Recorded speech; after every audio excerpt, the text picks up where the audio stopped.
Again ay si Mang Feli. Ikaw na.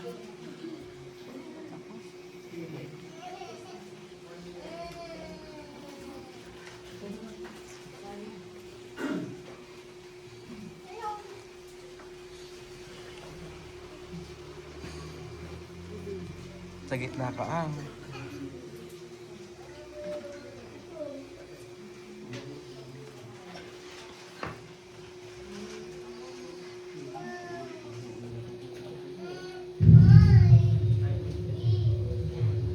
Magandang gabi sa ating lahat.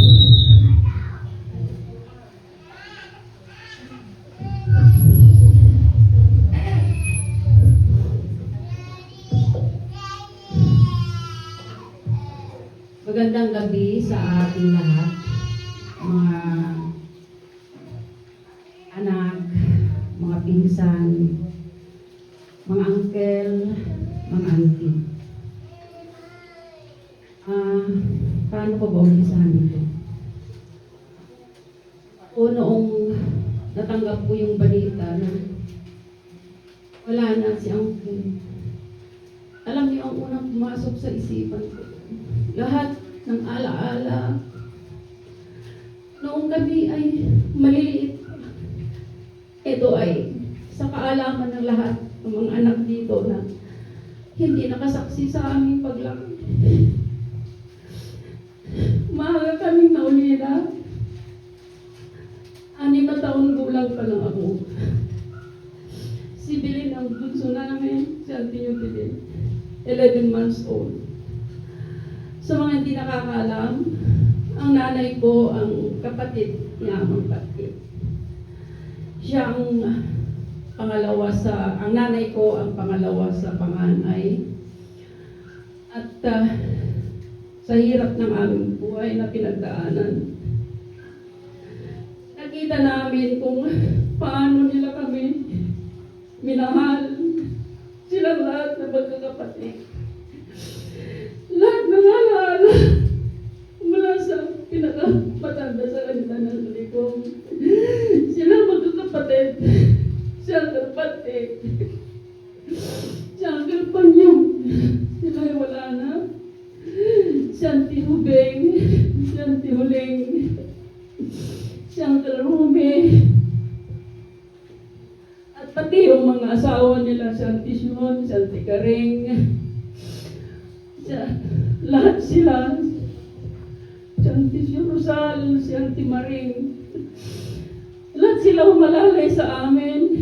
Kaya kung kami ay nakarating sa ganitong katayuan ngayon, alam niyo ba, isusubo na lang nila, ibibigay pa nila sa amin. Kaya kung makita niyo mga kapinsan ko, mga pamangkin ko, kung gaano namin sila kamahal, kahit anong mga success namin, na isi-share namin sa kanila, lalong-lalo na pinakapanganay kong kapatid na si Ate Guy. Ayan si Papa Art, yung pangalawa. Si Ate Tina, yung namatay na, siya rin na isang nag-alaga kay Auntie Shun noong siya ay labas-masok sa ospital, noong siya ay na-diagnose ng cancer sa bituka. Si Ate Tina ang malalay sa kanya. Ganun na lang hanggang sa hindi talaga namin alam kung paano namin suklian ang mga pagmamahal na binigay nila sa amin. Kaya makita nyo na kahit na anong saan kami banda, saan kami naruroon, si Kidong na yung aking kapatid na nasa Saudi ngayon, panay kumusta din niya, panay. Alam ko nalulungkot din sila kasama si Ate Guy dahil hindi nila masaksihan ang huling sandali ng kanyang paghatid sa kanyang huling hantungan. Kaya lungkot na lungkot ako kasi sa tuwing umuwi ako, sinisikap ko talaga na puntahan para siya ay kahit man lang sa presensya ko, may ipadama ko sa kanya yung pagmamahal na pinadalama din nila sa amin nung kami maliliit pa. Kaya lumaki kami na marunong ding magmahal dahil sa magpamahal na paramdam nila sa amin. Kaya lungkot na lungkot din ako kasi si Uncle Gabriel nag-iisa na lang. At alam ko na saan man sila naroon ngayon, silang magkakapatid. Lagi namin silang naaalala at sa inyong mga anak. Sana dadalhin natin kung ano yung legacy na naiwan nila sa atin. Na nandyan pa rin, nakita nyo, nagdadamayan kaming magpipinsan. Kahit anong hirap, nandyan kami nagtutulungan sa isa't isa. Kaya sana hindi mawawala yun dahil iyan ang pinamulat sa atin ng ating mga ninuno. Nagmula kay Angkat Pitra.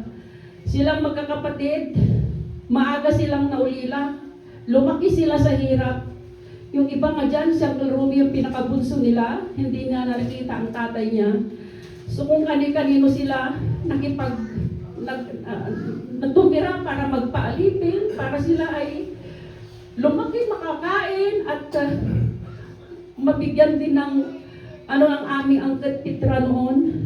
Kaya gano'n na lang, hindi ko talaga malilimutan ang mga pagmamahal na nadama ko kay Auntie Shon at kay Uncle Pati.